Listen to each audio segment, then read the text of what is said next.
Encore, ça commence à 6 heures. Ça.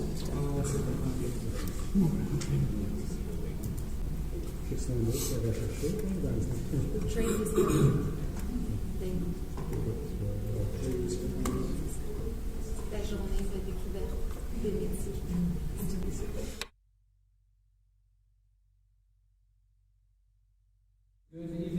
Bonsoir tout le monde. Bienvenue à la réunion régulière du 17 octobre. Welcome to August 17th council meeting. We'll start off the agenda. Item 1, roll call. All members are present and counted for. Item 2, territorial land acknowledgement statement and moment of reflection. I'll ask everyone to please stand and we'll follow with the national anthem. Councillor Associate? We acknowledge that we are on the unceded territory of the Anishinaabe and the traditional land of the Haudenosaunee, Huron-Wendat, and Kahakahigo. We acknowledge our shared obligation to respect, honor, and sustain these lands and the natural resources contained within. Thank you. Attendu que le Canada est fondé sur des principes qui reconnaissent la suprématie de Dieu et la primauté du droit, prenons un moment de réflexion personnelle.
Merci beaucoup tout le monde. Thank you very much.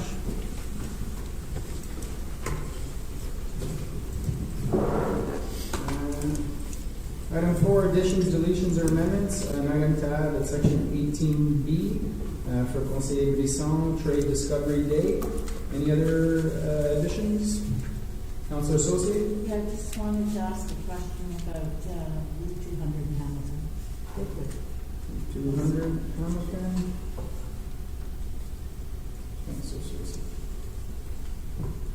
Okay. Item 5, motion adoption of the agenda. Motion to approve the agenda as amended. I need a mover and a seconder, please. Moved by Conseil Brisson, seconded by Councillor Janowski. All those in favor? Opposed? Carried. Thank you. Item 6, disclosure of pecuniary interest. Seeing none. Item 7, l'adoption des procès-verbaux, procès-verbal de la séance ordinaire du 3 octobre 2022. Motion d'approuver le procès-verbal tel que présenté. Besoin d'un proposeur en affluence, s'il vous plaît. Proposé Councillor Saucier, seconded Conseiller Lorraine. All those in favor? Opposed? Carried. Item 8, présentation, il n'y en a pas. Item 9, delegations and petitions. Delegation presented by Dr. Danielle Debonné, Access to Family Physicians, Russell Village. Dr. Debonné, bonsoir. Bonsoir. Est-ce que vous m'entendez? Oui. Ça va? OK. Alors, je vais demander en français et en anglais. Merci beaucoup pour l'occasion de vous parler ce soir et de parler de la clinique médicale de Russell et de mes inquiétudes pour son avenir. Just a bit of background. As you know, many of you, I was a family physician in Russell up until 2017. After a long search, I found a doctor to replace me, and she took about 2/3 of my practice. Unfortunately, after a year and a half, she left and never came back. And she has not been replaced. My patients were given to the 3 other doctors and a nurse practitioner is helping out. They're still looking for somebody. And the problem is that 2 of the 3 doctors are approaching retirement. One has told me that he wants to retire in a couple of years. The other one is telling me in a few years. And as for the 4th doctor, Dr. Morani, who knows what she will decide to do, because if I were her, I would probably say, let's see how things go. If it goes well, I'll stay. If not, I'll go on. Le problème, c'est qu'il y a eu 2 médecins qui ont quasiment accepté de venir à Russell, mais ils ont finalement été recrutés par Limoges. Pourquoi? Il y a probablement 3 raisons.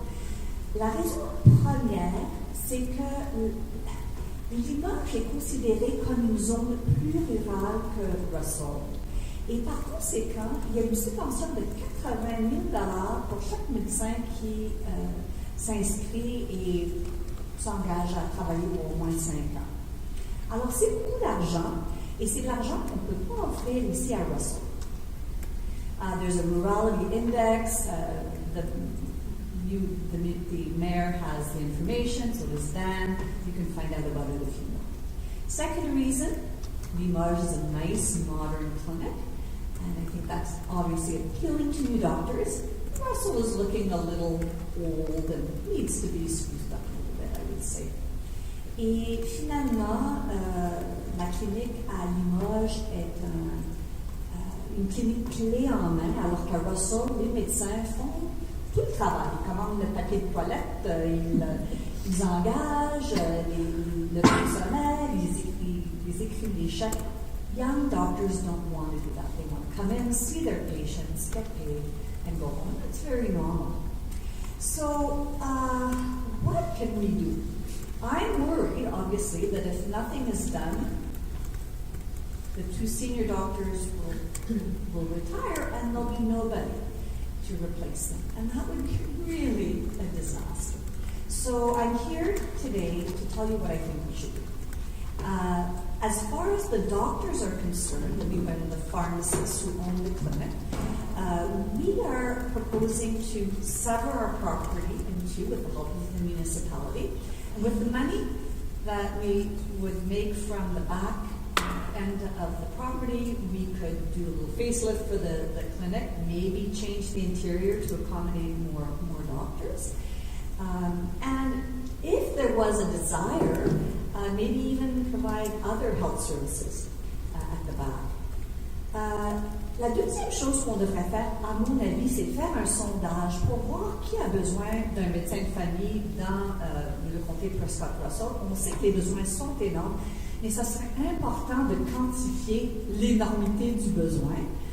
Et on a déjà fait ça à la clinique en 2015. Si vous voulez voir les questions, je peux vous les envoyer, aucun problème. Parce que la troisième chose qu'on devrait faire, c'est vraiment trouver des alliés dans le gouvernement provincial, parce que c'est eux qui ont une grande partie de l'argent qui va au médical.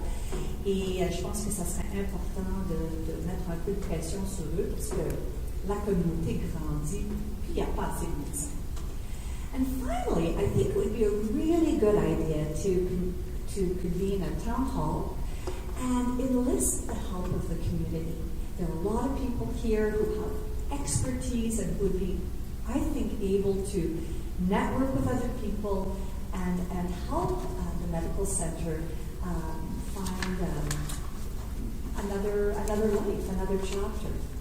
And I would be happy to help out. I don't have the energy anymore. I tried it once before and I failed miserably. So I don't want to spearhead this project, but I would certainly like to help you if I could. And that's really what I have to say. Si vous avez des questions, je suis là pour vous répondre. Merci beaucoup, Debonné. I think, just to clarify for those people who might not know, in regards to the $80,000 you make reference to the rural, that is very much the provincial grant that's given. It's not Nation Township that's getting $80,000. That's coming from the province, based, as you say, on the rural index. Which was, thank you for sharing that information, because it was interesting to read the methodology. So I think, you know, we might find ourselves in a few years in that situation if we start losing more doctors, but that's kind of, you know, contrary to what we're looking to do. I'll open the floor if members of council have any questions for Dr. Debonné. I think Councillor Janoski.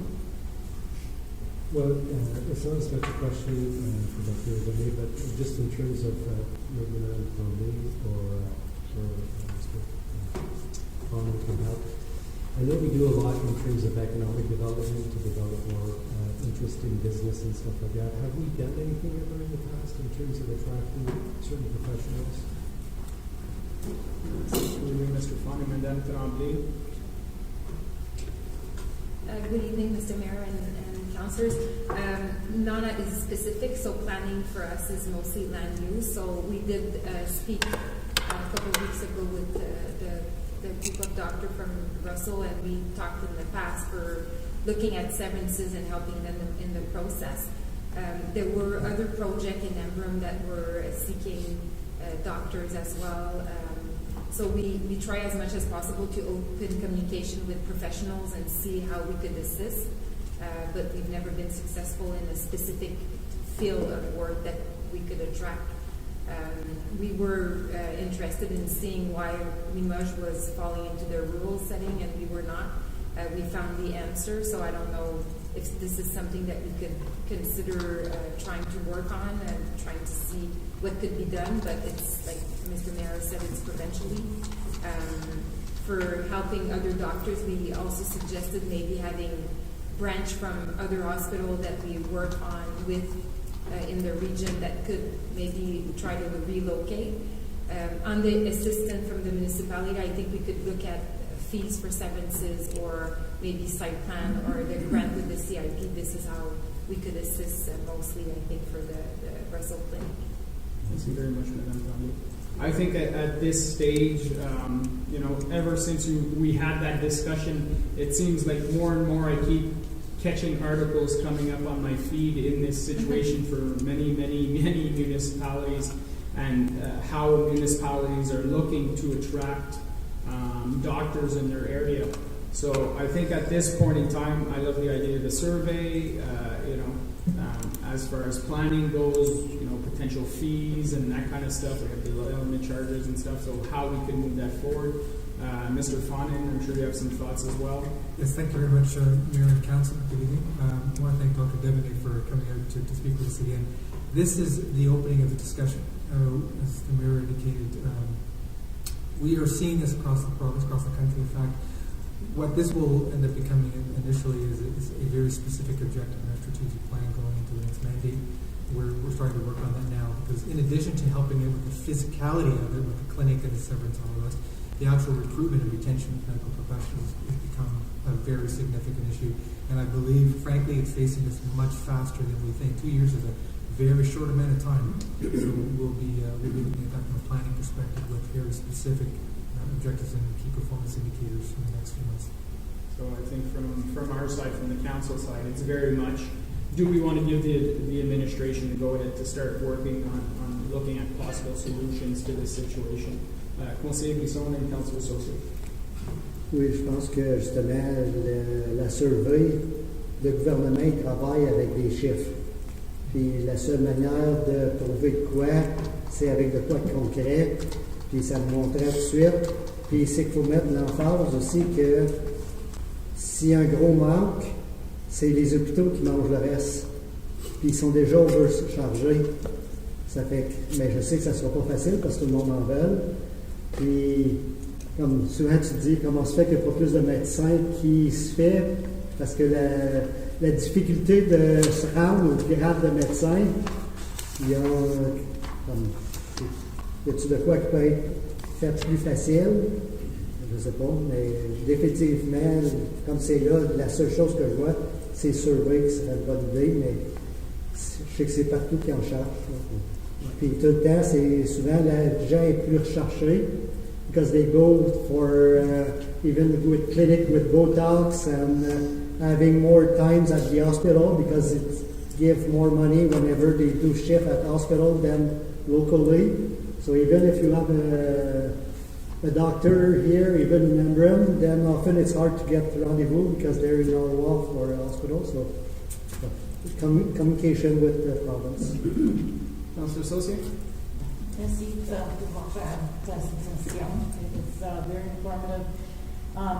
I mean, I know, I'm thanking you for bringing this to our attention because, I mean, that's all I've heard from people is about the lack of doctors in this area and as we grow. And I was in the same situation. I had to get in line and make sure at my age that suddenly I had a doctor, So it was, it's a real concern. And the other thing that I was just questioning was, would you not need that land if the building would need to expand and for parking and what have you? Like I'm thinking if more doctors come in, there's more people.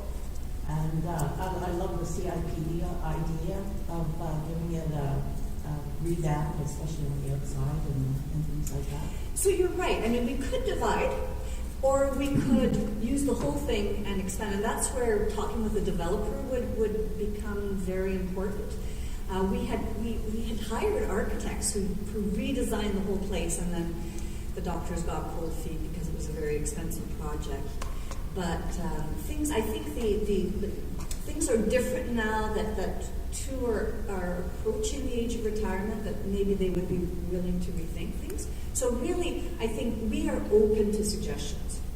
So I think it's really given the direction to administration to work with Yes. your group to see what are the possibilities, what kind of role could the township potentially play in this kind of endeavor. So we're okay. I think we're good, Mr. Fawnin, for direction to look at those things and bring back some options down the road. Absolutely. Thank you very much, Ryan. Thank you. Merci beaucoup, Okay, Docteur. merci beaucoup et bonne soirée. Bonne soirée. With that, we'll move on to consent items. Motion on all items listed under consent items be received as presented. Item A, request for the community grants from the Parks and Recreation Department 2022 budget. Item B, minutes of the United Counties of Prescott-Russell, August 24th and September 15th, 2022, and the Paylist for September 2022. Need a mover and a seconder for the floor, please. Moved by Councilor Lorraine, seconded by Councilor Brisson. All those in favor? Opposed? Carried. Move on. Item 11, rapport des départements et comité du conseil. Demande de retrait de l'application du contrôle des bâtiments de l'OPD 2022, voire numéro 16 de règlement, 2228 au 238 rue Fillon à Embrun. Questions, comments? Seeing none. Madame Tremblay, anything to add? No, we're good. Item B, zoning bylaw amendment report PD 59-2022 for 758 Notre Street in Embrun. Council receives report PD 59-2022 dated October 17, 2022 and approved the zoning bylaw amendment to change the zoning provisions of the Village Core Section 2, VC2, zone to allow the use of office and converted dwelling and to reduce the interior side yard west side from 3 meters to 2.7 meters.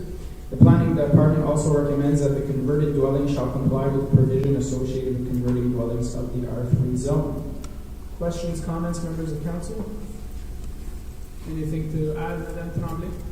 No? On va aller avec l'item C. Demande de modification au règlement de zonage de rapport PD 63-2022, propriété vacante sur le chemin St-Augustin en Embrun. Que le Conseil reçoive le rapport PD 63-2022 daté du 17 octobre 2022 et approuve la demande de modification du règlement de zonage pour 1.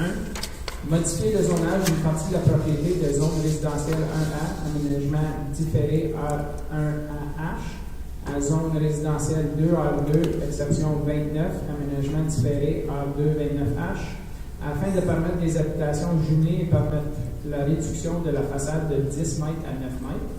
Et 2.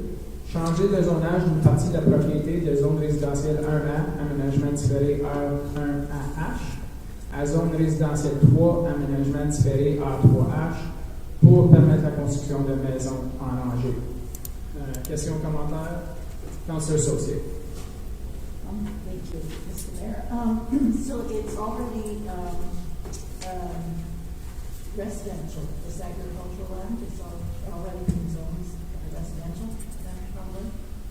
Through you, Mr. Fun, Madame Tremblay. Yeah, so it was the zone already R1A. It was our property already part of the village boundary. Okay, and the other question I had, so I didn't see how much land we're talking about here.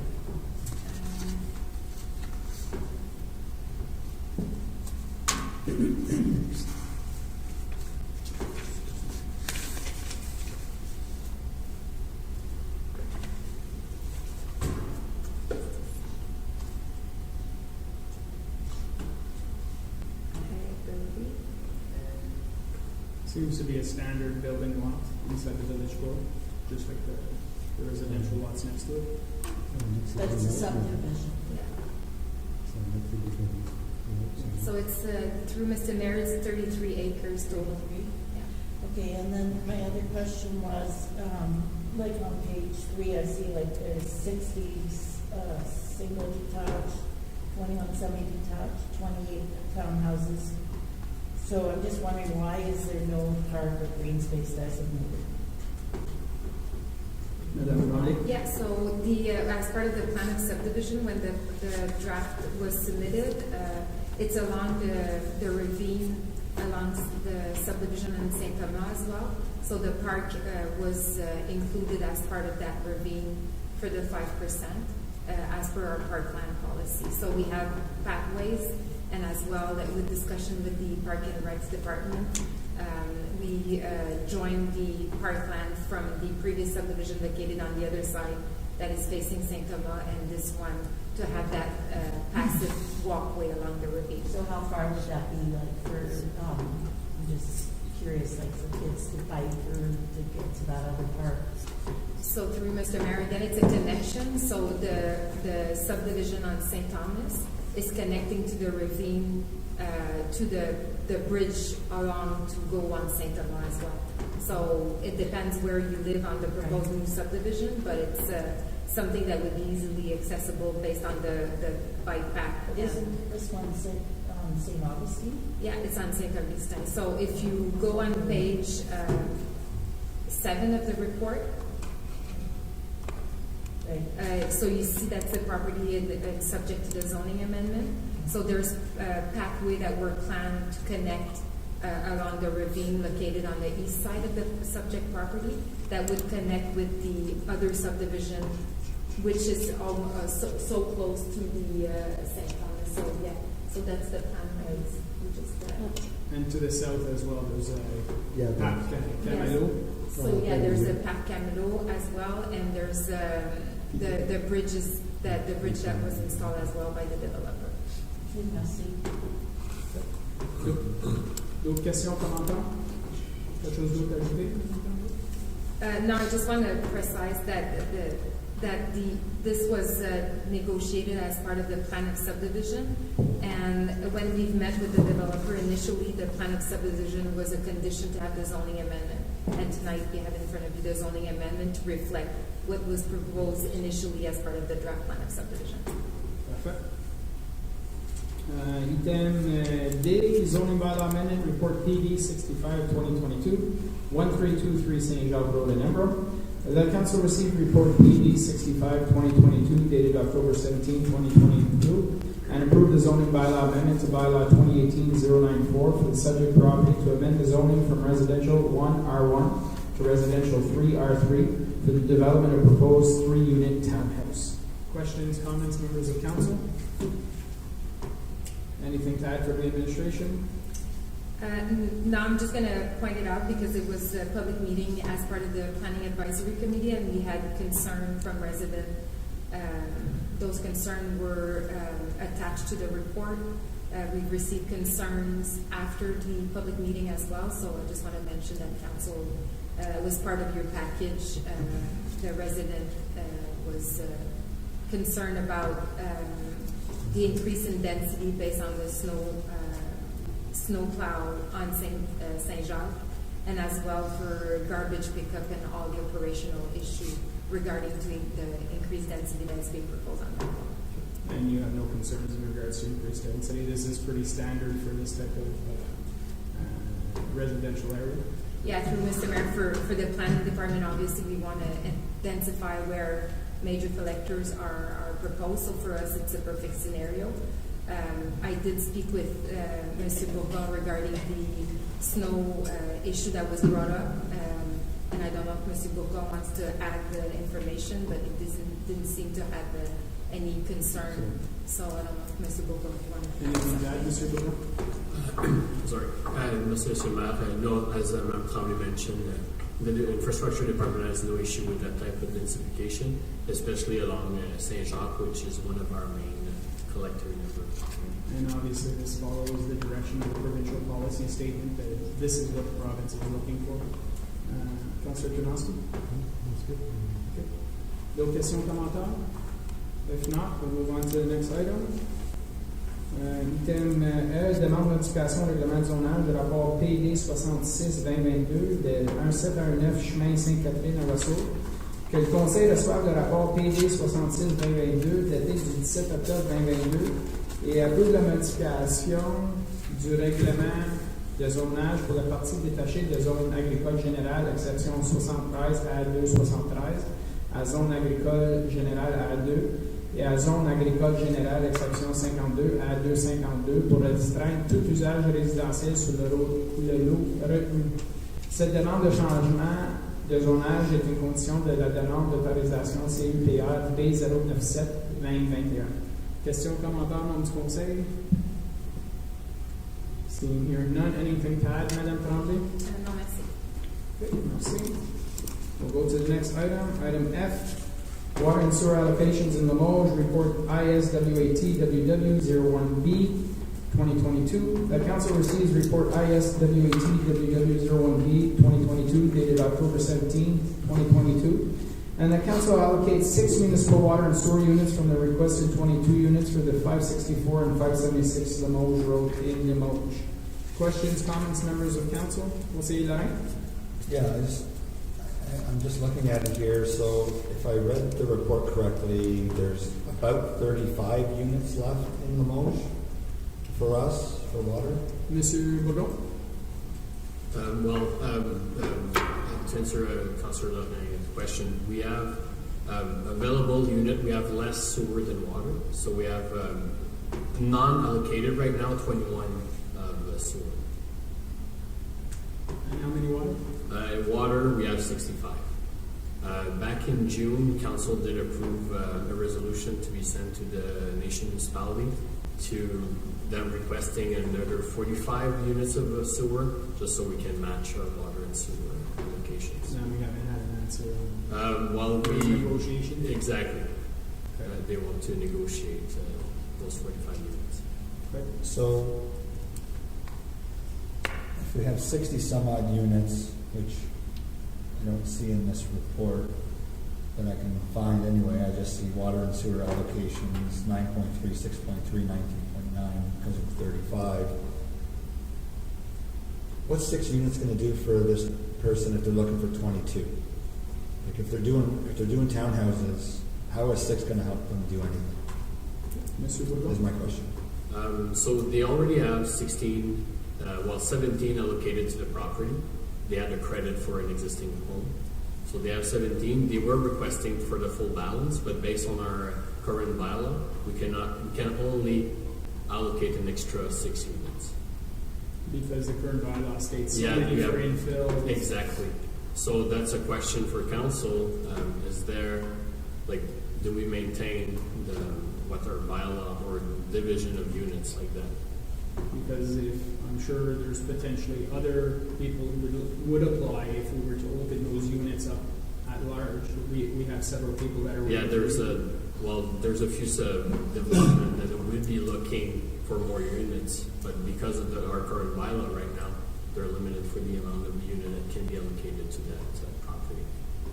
And part of the negotiation for the 45 units of sewer, the nation are looking for prepayment. So that's something we already started discussion with some landowner as well. That if they are to pay. well, exactly. So, but until then, we're going to hold on to the 21, and we're going to hold on to the 65 minus the 6 that we're allocating, and wait and hope that we can develop down the road.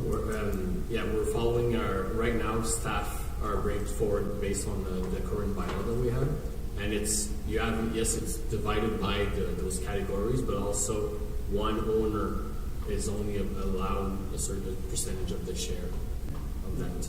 We've had previous owners who have asked for considerably more, Exactly. and we haven't given it in the past because of the bylaw council put in place.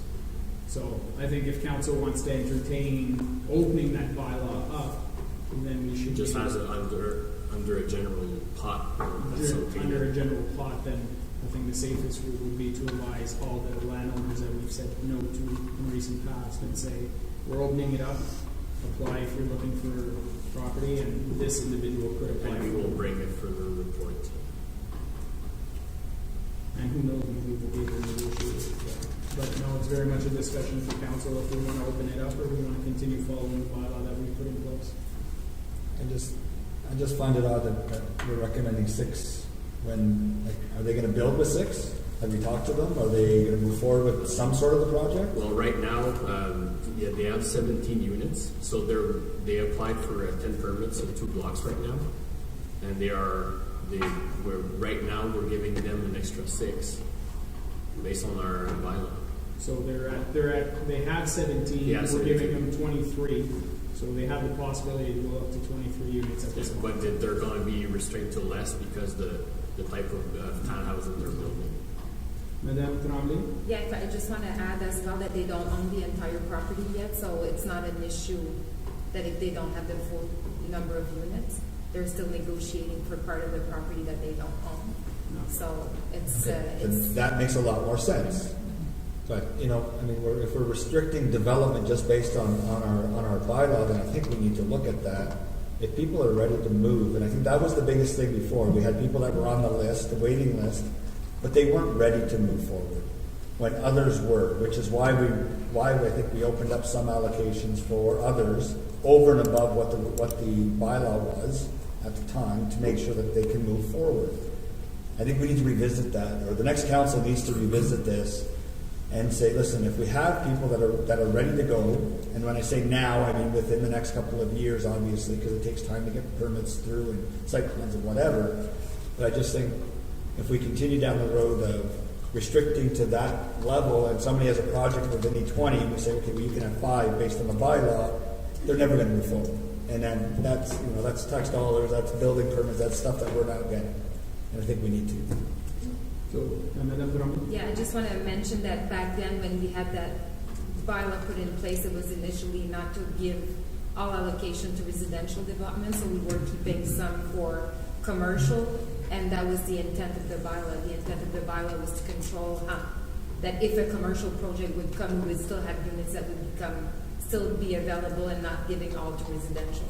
So I think it's important on the EcoDev side that we keep some in case of a project and that we don't allocate only for residential purposes. But this is something obviously that we could revisit in the bylaw for proportion of how much we're keeping and the restriction by owner and stuff like that. So just want to make the comment that the intent of the bylaw was to give some and keep some in case of. And as part of the negotiations, we can obviously look at that kind of clause that we have, we have a portion that's for commercial if need be. Follow up, say that? Yeah, that's a good point. And if that's the intent, then we can, whoever is sitting at this table should look at that and say, listen, if the intent is for commercial, then we put a restriction in there. Once we hit 20% left, they are to be allocated to commercial first, or something to that effect. so that we have available units if a project were to come to that area. So, thank you. Perfect. Thank you. D'autres questions? Conseiller Brisson? Juste un commentaire, c'est que hopefully, après les prochaines élections, tout bien que il va y avoir des meilleures négociations avec la nation pour, je sais, ça fait longtemps, mais ça peut changer quand même, puis avec le conseil et tout ça, ça fait longtemps qu'elle dit c'est la nation pareil qui est gagnante parce qu'ils peuvent avoir plus de revenus pour diluer leurs coûts pour les égouts puis les égouts puis l'eau qu'ils ont amené à Limoges. Fait que ça serait logique qu'ils le permettent. Je sais qu'il y a une vieille rivalité et que j'espère que ça va se régler l'an prochain. You can always dream. I know. That's what I'm saying. Perfect. With that, if there's no further questions, we'll move on to the next item. Item G, electronic monitoring of employees policy, report CAO 13-2022. That council received report CAO 13-2022 dated October 17th, 2022 for information purposes. Questions, comments, members of council? Pretty standard stuff. It's a policy from the provincial. Councillor Chernowski? I did have a couple of questions.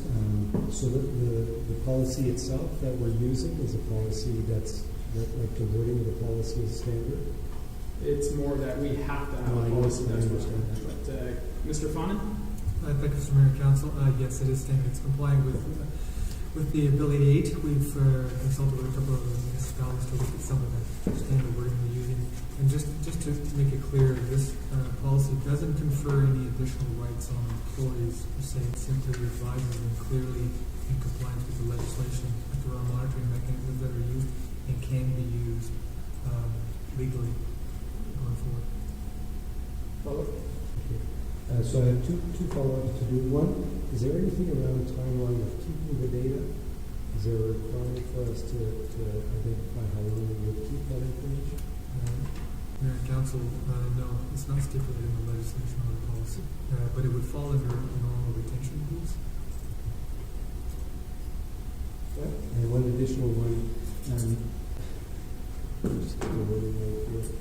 Under computer software and platforms, I know that we issue out machines, like for example a laptop, but we also have access to VPN so within the network. So for example, someone like me who's using a company laptop from Algonquin College that is using the software, is there something where I should have a concern that I'm being monitored on two different levels or anything around that? I don't know if that makes any sense to you. But I just want to know. I'm sorry, I don't really understand the question. You're looking to see if you're monitored both from your VPN and through the corporation?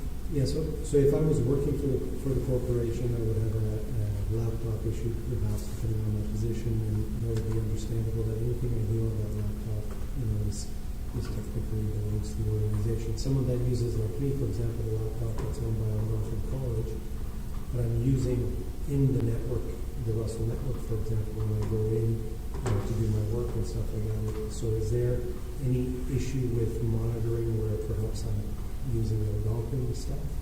I just want to be sure that.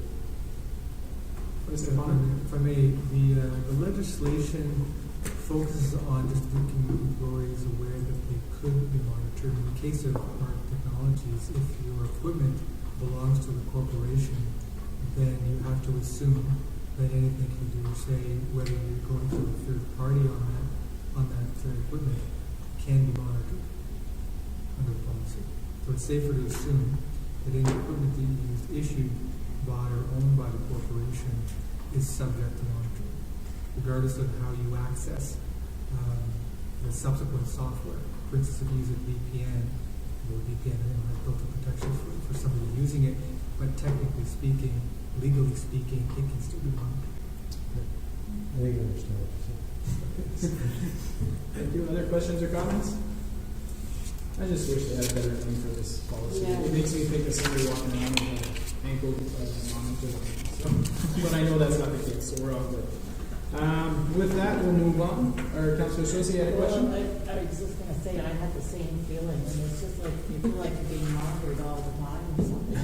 And I guess my big concern would be is if an employee leaves, and you said there's no timeline on the monitoring information, like there should be some confidentiality as a person is no longer employed here. Thank you, Mayor and Council. Actually, it's a great question to ask. I think it's to be clear that once somebody departs the corporation because they no longer have the equipment and they're no longer members of the corporation, they're no longer subject to that monitoring. None of the information that is monitored, in the case we're thinking of laptops, is necessarily, I say necessarily retained. So if you think of camera data, when people are going in that buildings, that information is in fact retained for a short period of time. It varies depending on the equipment. That's an operational issue. Whether it's 40 hours, 72 hours, so that it can be reviewed in case of a requirement. In the case of your employment with the corporation or participation in the corporation, once you depart, you're no longer subject to policy or the legislation. So, for example, if a member of council is leaving, you hand in your iPad, you hand in your phone, it's scrubbed clean, and then it's issued to the next person. So there's nothing retained in that case.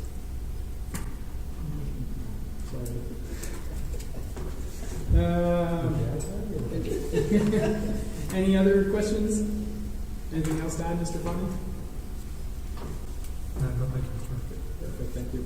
Move on. Item 12, reports from investigator and the ombudsman. We have none. Item 13, habituation, on n'a pas. Item 14, question period on the meeting of the day. If anyone has a question, I invite you to come up to the lectern, state your name and address for the record, and ask a question. Seeing, hearing none, we'll move on to the next item. Item 15. Motion that council approve all recommendations listed on the agenda under item number 11, reports from departments and council committees. The mover and a seconder to put on the floor, please. Moved by Conseiller Karaski, seconded by Conseiller Buisson. All those in favor? Opposed? Carried. Item 16, motion que le Conseil approuve les règlements 2022-110 à 2022-114 exclusivement, en première, deuxième et troisième lecture, tel qu'indiqué sur l'ordre du jour. Besoin d'un proposeur pour l'appui. Je vais proposer le conseiller Lorraine, secondé, puis le conseiller Karaski. Tous en faveur? Opposed? Carried. Item 17, rapport d'affaires nouveau, il n'y en a pas. Item 18, other business presented by council members. Item A, myself, request for supportive action chaplains petition Minister Stephen Guilbeault. The resolution is that Russell Township supports Champlain's Township's Council Resolution number 2022-378 in support of Action Champlain's petition for the designation of a proposed cement plant project in Notre, Ontario, as designated under project under the Impact Assessment Act of 2019. Questions, comments on this one? This is just supporting another municipality's resolution. Councillor Associate? Yeah, because I'm totally in support of the environmental impact study being done, and this was very reminiscent of something that happened around here when I was reading all the background.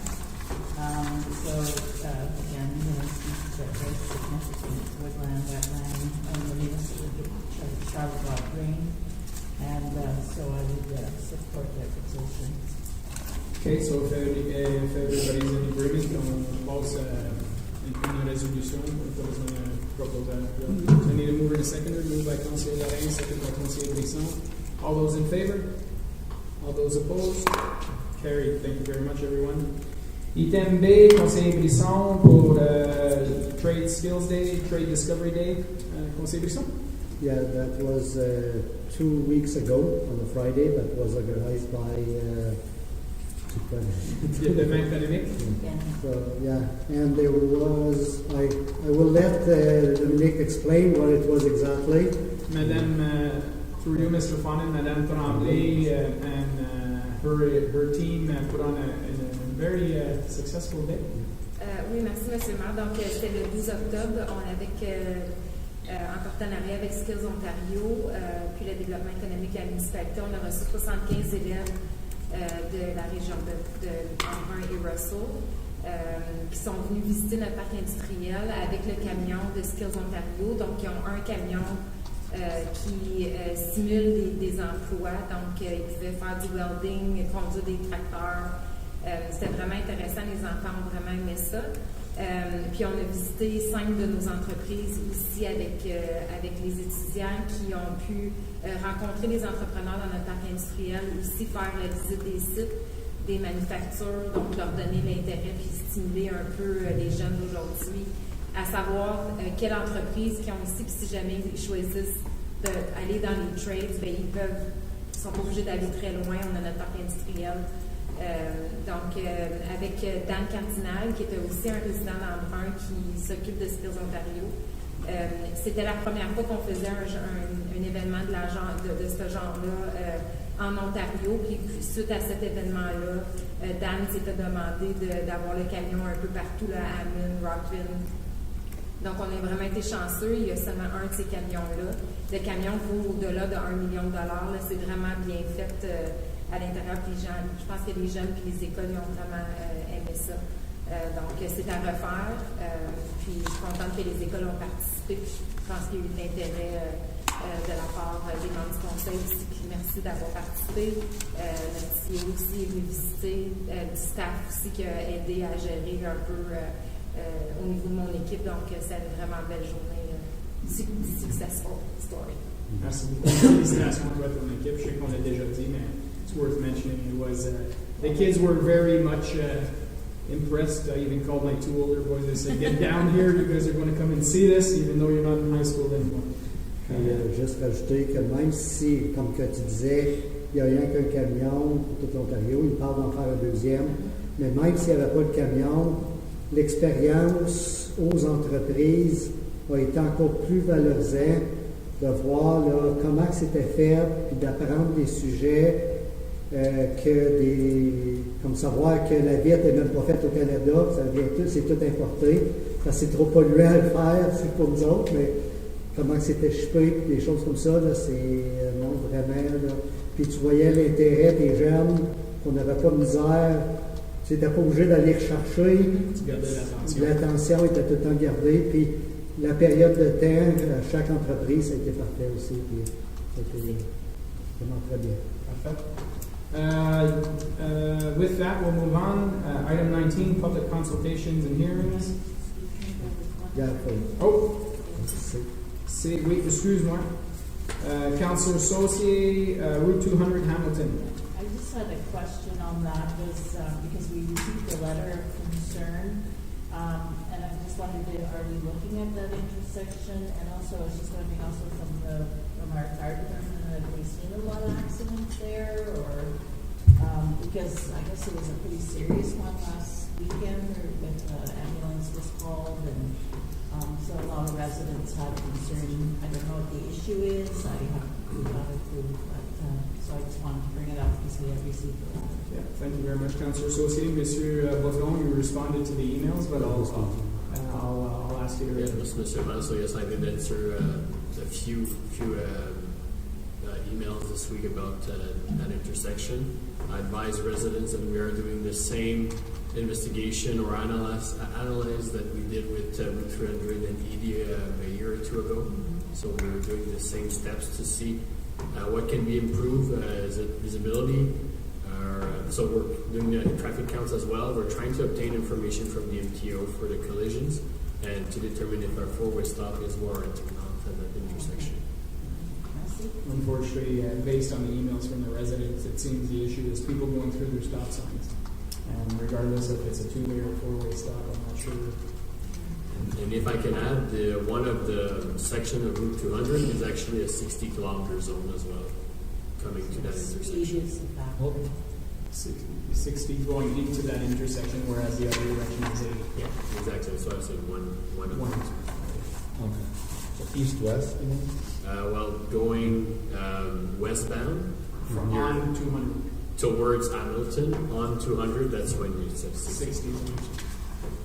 So I could make one suggestion maybe is maybe putting speed signs on the north-south route of Route 200.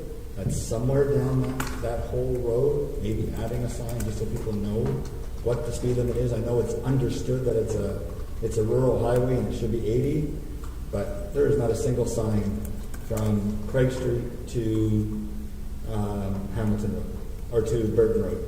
So maybe we start there with something, because yeah, that's something we can look. Obviously, we follow the MTO guidelines, but Monsieur Bourdon, that could be part of your investigation. Okay. Merci. With that, we'll move on. Item 19, public consultations hearings. We have none. Item 20, announcements. Any announcements? Councillor Tomasky. Thank you, Mr. Mayor. I have two. First of all, I came in your position this weekend. I had the chance to go to the official opening of the Russell Reformed Presbyterian Church, the old food land in Russell. I just wanted to congratulate Reverend Matt Kingswood for an amazing transformation of that building. He did a phenomenal job. It looks really good. And number two, Mr. Mayor, I would like to congratulate you publicly for the efforts that we've done into raising all these funds for these different projects. I believe you officially announced a total for the initiative, and I think it's just under $80,000, which I think is absolutely amazing for these great projects. I don't know whether you can give us the final number here. Yeah, give me a second here. Thank you very much. The exact amount, $78,210 was raised for the new Russell Village splash pad, just over $31,000. The improvements to the Embrun splash pad, just over $17,000. Tree planting throughout the township, close to $10,000. Restoration of the Embrun train station, almost $7,800. $6,900 for the Russell Village sign project, and over $5,000 for improvements to the dog park. So yeah. So if I can just clarify one other thing, because I saw the notices come through all the way, is it fair to say that 90% of that money comes from commercial industrial organizations or companies? Yeah, definitely. The vast majority comes from the business community. I think that's phenomenal. I think we definitely need to recognize the initiative, but also these organizations that came through and are helping, which I think makes our community amazing. Thank you very much. Thank you. Councillor Associate? I guess I should add that we attended the official opening of the Jonathan Pitt Accessibility Park on the weekend as well, and thanks to City Guitard for all your work and efforts in getting that a reality. And it was such a positive day, and seeing all the children, and like Tina said, Jonathan would have been very pleased. So thank you. Another jewel in what's becoming the crown of Russell Township area. Anything else? No further announcements. Item 21, closed session. Item 22, confirming bylaw. Confirming bylaw that bylaw 2022-115, being a bylaw to confirm the proceedings of Council of Corporation in the Township of Russell at its regular council meeting held on October 17, 2022, be read a first, second, and third time and passed. Need a mover and a seconder, please. Moved by Councillor Associate, seconded by Councillor Tomasky. All those in favor? Opposed? Carried. Our next meeting, regular meeting of council, will be held on Monday, November 7th, 2022. And we are adjourned at 6:52 p.m. Thank you very much, everyone. Have a great evening. It's because they always say, so I said it in English.